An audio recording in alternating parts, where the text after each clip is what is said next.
後回し撲滅運動、組織の生産性を高めようということで、今回は情報提供をさせていただければというふうに思いますね。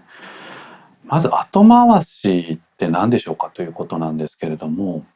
後回しとは今すぐにやらなければならないことを後回し、あるいは先送りという言い方もありますけどね、今すぐにやらなければならないことを後回し、あるいは先送りにすることということなんですね。すなわち今すぐにやらなくても良いことね、今の言葉で言うと不要不急ですけど、そういうのをやらないのは後回しとは言いませんということなんですね。ですから緊急あるいは重要なものをやらないというのが後回しなんだということなんですね。ですからそういったことを後回しをしてしまうとですね、結果的に組織の生産性が下がってしまうと。ですのであまりいい話ではないですけども、人事評価がですね、下がる可能性も高くなってしまいますということなんですね。で、なんで私たちはでは後回しにしてしまうんでしょうかと。本当にやらなければいけないことを後回しにしてしまうんでしょうかということなんですね。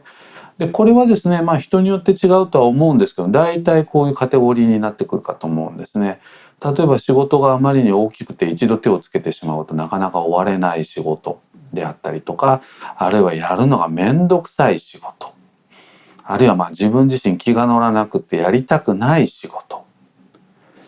あるいは自分自身これはねちょっとね苦手なんでねちょっと今すぐやりたくないよねとかね、あと簡単に言うと嫌いね、好きか嫌いかで仕事を考えるとこの仕事嫌いなんでと、総じてですね、ネガティブな印象のある仕事というのは後回しにしがちですということなんですよねということです。じゃあこの後回しにしがちな仕事ですね、これはでも早くやらないとですね、自分自身にとっても組織にとってもマイナスになりますので、じゃあ後回しにしないコツ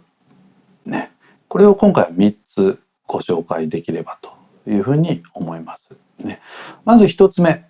先ほどのなんで後回しにしてしまうのかというところで大きな仕事っていうのがありましたけれども、大きな仕事を小さく小さく切り刻むということですね。例えばですね、子供で、食べ物ね嫌いな食べ物のあるお子さんいらっしゃったりとかすると思うんですけど、じゃあそういった子供さんにですね、じゃあ例えば人参ね、人参を食べさせようとした時にまず最初に考えられるのは小さく小さく切り刻んで原型をとどめないぐらいに細かくしてしまう。そうするとですね、人参食べたかどうか分かんないというようなところからまず進められるかなと思うんですけど、そういったところのヒントなんですけどね、